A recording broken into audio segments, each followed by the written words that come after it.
할게요. 자, 추는 건 말로. 윤호는 정규 1집 발매 기념 솔로곡 개봉 연구를 발표를 맡았습니다. 윤호는 정규 1집을 내기 전에 싱글을 3번을 냈어요. 그래서 싱글 타이틀곡이 3곡이 있고 그 다음에 그게 이제 팔로우 땡큐 뷰자네 이렇게 3곡이 있고 이번에 정규 1집에 타이틀곡이 페어곡이어가지고 사실상 타이틀곡 2곡이라고 이제 생각할 수 있기 때문에 총 5곡에 대해서 이야기를 해볼 건데요. 이 5곡이 되게 긴밀하게 연결이 돼 있어요. 연결이 돼 있고 이게 하나의 세계관을 이루고 있어가지고 이제 이번에 정규 1집이 나오면서 이게 세계관이 완성이 됐기 때문에 전체적으로 통해서 전체적인 걸 통해서 구축하려고 했던 세계관의 핵심이 뭘까 이거에 대해서 조금 생각해보려고 이제 정리를 해봤습니다.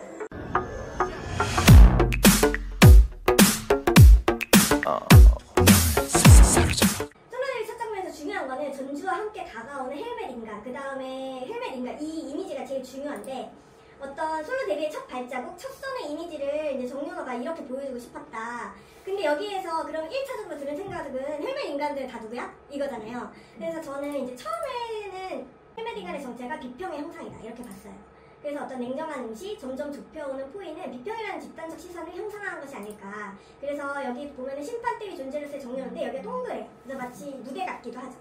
그래가지고 무대 같기도 하고 그래가지고 이제 솔로의 첫 선을 보이면서 내가 무대 위에서 어떤 평가를 받아보겠다 약간 그런 각오? 이런 각오로서의 그런 이미지가 아니었나 일단 그렇게 생각을 해봤어요. 그런데 요거는 이제 보시면은 이 무슨 장면인지 하실 수도 있으니까 요거는 이제 3집 그 부자들 뮤비가 뜨기 전에 선공개됐던 넥서스 뮤비에 나오는 장면이에요. 그래서 보면은 이제 비평의 전진이에요. 응시에서 공격. 정윤호가 중앙에 있는 건 똑같은데 이제는 헬멧맨들이 공격을 하거든요. 그래서 일단 이 무대 공간이 없어졌죠. 무대 부재에 시공간 제약 없는 집단 난투, 그리고 비평이 악플화를 뜻한 게 아닐까? 그 다음에 어떤 통제 불가능한 압박. 그런데 이 선상 공간의 냉기와 약간 또 다르게 여기서는 정윤호가 꽤나 멋져 보여요. 멋질 수 있는 이유가 뭘까? 여기 재밌는 게 하나 나오거든요. AI 보이스 세라가 정윤호를 도와주고 있어요. 그런데 어떨 때 보면은 도와주는 건지 아니면은 막 이렇게 혼란을 주고 있는 건지 약간 좀 감 안 잡힐 때도 있거든요. 그래서 세라가 약간 양면성이 있어요. 좀 세라는 의지의 대상이자 혼란의 근원이어서 불안감이 상승하면 세라 목소리가 막 지지직거리고 막 사라지거든요. 그래서 세라는 여기에서 이 선상에서 정윤호가 의지할 수 있는 존재이기도 하지만 또 동시에 정윤호를 극한까지 몰아붙이는 존재이기도 해요. 그래서 제가 처음에는 세라가 그럼 뭘까? 팬인가? 이런 생각을 제가 잠깐 했었어요. 왜냐면 제가 팬이기 때문에 저 팬으로서의 또 자의식이 있기 때문에 팬인가? 어떤 팬의 세라의 목소리가 팬들의 어떤 집단적인 에코 같다. 약간 그런 느낌이 있었거든요. 결론부터 말씀드리면은 세라가 팬 아닌 것 같아요. 근데 그거는 이제 뒤에서 말씀드릴 거고. 어쨌든 그래가지고 정윤호가 여기에서 고군분투를 하다가 결국에는 결정적인 순간에 세라가 키를 주지는 못하거든요. 이 선상에서 탈출을 하는 거는 자력으로 해요. 자력으로 해서 도착하는 곳이 여기. 그래서 탈출과 내부 탈출이 도착하는 것을 보여주는데 선상에 쉽지 않은 전투당했던 강력의 정신차리 대기실은 너무 밝고 한순간에 모두의 주목을 받아요. 그리고 헬멧 인간들은 다 정윤호를 공격했는데 여기 사람들은 친절하게 손을 잡고 일으켜줘요. 그치만 모두가 가면을 썼다는 거는 헬멧맨이랑 똑같아요. 그래서 여기에서부터 이제 정윤호가 여기 처음 딱 도착했을 때 귀가 이렇게 잉 하고 막 울리는 그런 거 소리 나거든요. 현실감이 붕괴지면서 2인칭의 서막이 시작되는 거예요. 그래서 바다 건너에서 물에 젖고 부상당해서 이렇게 나자빠져 있는 정윤호를 일으켜 세우는 것이 다음 장면. 동방신기예요. 2명의 동방신기. 손을 내미는 쪽이 누군지 알 것 같죠? 위치로 봤을 때. 그리고 동방신기가 정윤호를 일으켜가지고서는 무대에다가 투입도 시켜줘요. 그런데 별로 이렇게 긍정적으로만 그렇게 보이진 않죠. 그렇게 해서 들어간 무대가 사실 이때 나오는 가사가 있거든요. 어지러워 어지러워 베이비 하거든요.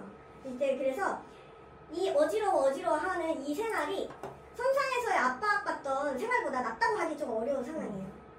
그래도 선상에서는 약간 현실 감각도 있었고 그 다음에 세라의 목소리도 들려서 의지도 할 수 있었거든요. 근데 여기서는 정말 정신이 없어요. 그리고 그거 기억하실지 모르겠는데 선상에서 싸우다가 중간에 피자 배달이 와가지고 피자 받는 장면이 중간에 나오는데 되게 생뚱맞게 그런 장면이 있어요.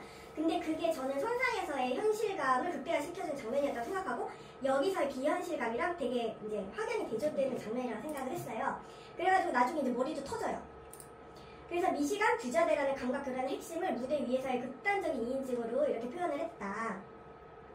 이쯤에서 이제 세라가 팬이라는 해석을 이제 제가 수정을 할 거예요. 그 정윤호는 세라조차도 자기 자신으로 설정을 한 것 같아요. 여기에서 접속하는 이 인물 노아인 건 아시죠? 예, 노아가 자아라면은 세라는 초자아? 약간 이런 식으로, 물론 아닐 수는 있지만. 그리고 이거는 이제 정윤호 피셜인데 헬렌맨도 최종적으로 자기 자신이라고 했었거든요. 그래서 결론을 지어보면은 이제 모든 것이 자기 자신과의 반복되는 전투로 귀결되는 전체 세계관을 가지고 있다. 정윤호는 결국 내 작업의 최종적 비평가도 나, 내 작품의 최후 관객은 나, 그리고 나를 공격하는 것도, 나에게 속삭이는 것도, 그 다음에 세라가 여기서 하는 일이 있는데 아침마다 날 깨워주는 것도 모두 나라는 거죠. 그래서 자기의 자기 비평, 자기 구원의 순환 구조. 그러면은 이제 여기에서 제가 이제 집중한 거는 그거예요. 여기에서 자아가 중요한가? 저는 그것보다 더 중요한 핵심 개념이 있다고 해요. 그게 바로 반복이에요. 반복. 이게 반복은 1집 때부터 나온 건데, 요거가 1집 뮤비고요. 1집 블러 뮤비고, 그 다음에 3번 내지 2번씩 반복이 되고 리피트가 되고 있어요. 그리고 요거는 그 리얼리티 쇼의 그 앨범 컴포 중에 하나예요. 여기에서도 마치 게임을 하고서는 리피트 죽었다가 게임 오버되면 리피트를 하고 있거든요. 정윤호의 전체 솔로 앨범에서 되게 중요한 개념을 가지고 있는 게 가상현실인데요. 근데 그것보다 전 더 중요한 게 리플레이 시스템이라고 생각했거든요. 만화 속에 죽는 나와 리플레이 하는 나. 이게 자아, 초자아 같은 두 개의 나죠. 컴백 버튼으로 반복 가능한 자기 갱신. 그래서 정윤호가 생각하는 자기의 어떤 삶이라는 게 게임이 오버되면 다시 태어나 돌아오는 구조를 자기가 가지고 있다. 이런 생각을 하고 있는 게 아닐까. 그래서 정윤호는 처음부터 가상현실에 대해서 말을 하면서 가상현실 그 안에서 그 리플레이하는 나 자신에 대해서 이야기를 하고 싶었던 것 같아요. 그래서 보면 이게 이제 컨셉 포토인데 이 매트릭스 리로디드에서 그 레퍼런스 가져왔다고 생각하거든요. 여기 이거 모빌 에비뉴인데 그 매트릭스의 네오 자체가 세상을 구원하는 무한 반복 퀘스트에 갇혀있는 인물이에요. 그리고 이게 중간에 들어간 공간인데 이 모빌이 림보의 아나그램이거든요. 그래서 여기에서 들어갔다 나왔다 하면서 얘가 계속 무한 반복 퀘스트를 하거든요. 그래서 그거를 조금 오마주 하지 않았나. 보면은 모니터 속에 수많은 채택되지 못한 내가 있어요. 이 세상을 구원하지 못했던 이전의 네오들. 리얼리티 쇼라는 프레임 속에서 편집된 정윤호의 자아를 조금 생각나게 하기도 하고, 보여지는 것 이외에 평행적인 가능 세계를 정윤호가 팬들에게 전시를 한 거예요. 근데 사실 이거는 약간 예민한 문제거든요. 왜냐면은 팬들은 사실 에게서 그 바라는 어떤 모습이 있어요. 그거를 정윤호가 되게 전시를 한 거예요. 그래서 이 팬덤과 강하게 얽혀있는 아이돌 정체성의 특성상 어떤 부정성, 허무, 공허함, 아니면 이면성 이런 걸 건드리기가 아이돌 상당히 힘든 구조인데, 그 아이돌에게 거의 불가능한 자기 비판을 기획했다는 점에서 되게 되게 좀 게임 체인저 같은 약간 틀을 깨는 그런 기획이 아니었나 그런 생각을 해봤어요. 그리고 이제 드디어 정규 1집이 시작되죠.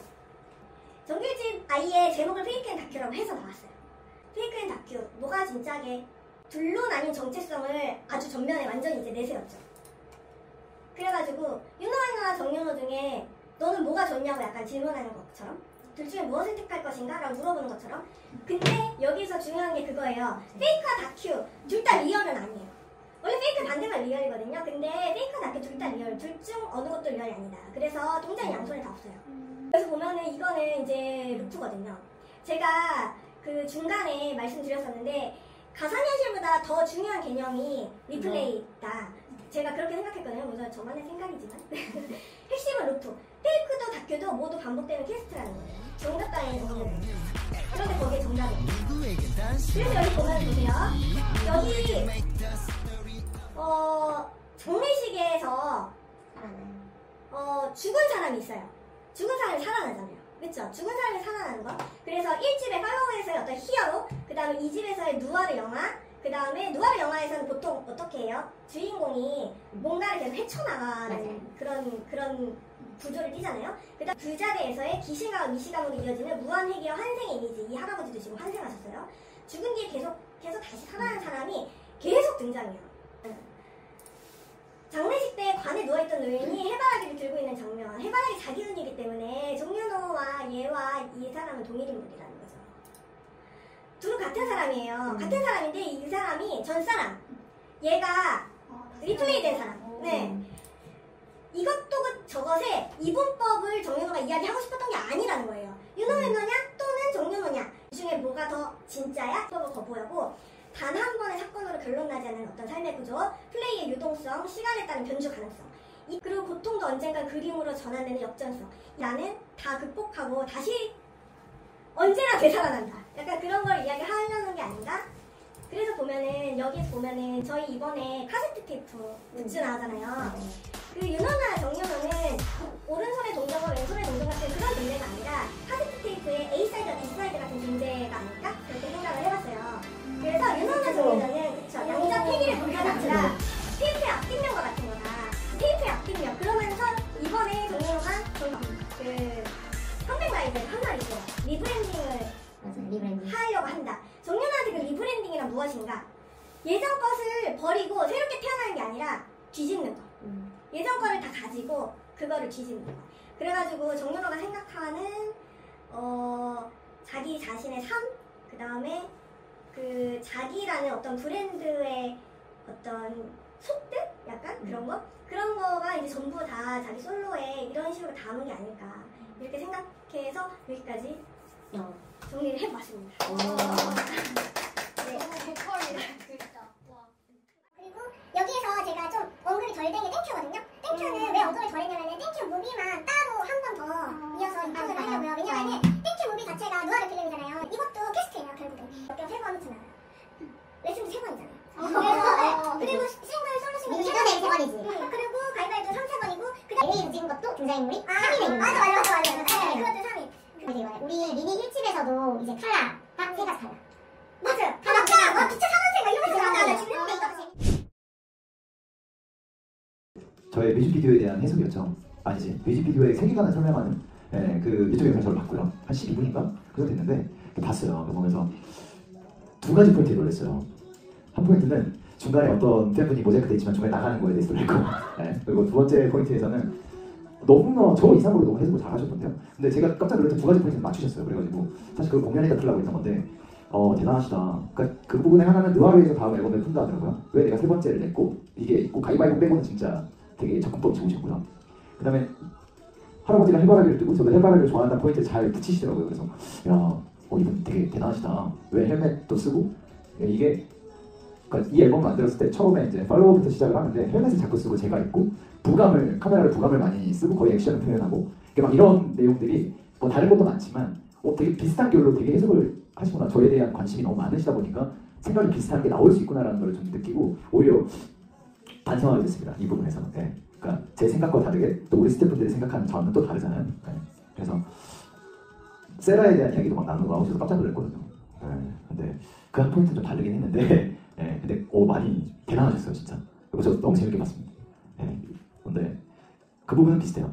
그러니까 제가 사실은 앨범을 준비할 때 시험 때였고 그때 시간대에서 얘가 과연 연차가 차서 나왔는데 타이밍을 놓쳤단 말이죠. 근데 과연 해낼 수 있을까에 대한 그런 비평 아닌 비평들도 많았고 저도 제 자신에게 되게 혹독하기 때문에 그러니까 제가 제 자신을 좀 비평하는 것도 좀 엄격한 부분도 높고 해서 그 모든 것들을 제가 다른 자아의 시점을 항상 보려고 하거든요. 근데 그런 것들을 되게 잘 얘기를 하시더라고요. 그래가지고 나 또한 누군가의 내 자신에게 관계 있고 내 자신에게 비평하는 사람이고 근데 그런 거에 좀 흔들리지 않으려고 하는 그런 부분들을 하나의 캐릭터를 만들어서 그리고 마치 게임 플레이 하듯이 다시 이렇게 리플레이 했다는 점은 똑같았어요. 사실. 네, 그 부분까지 맞았어요.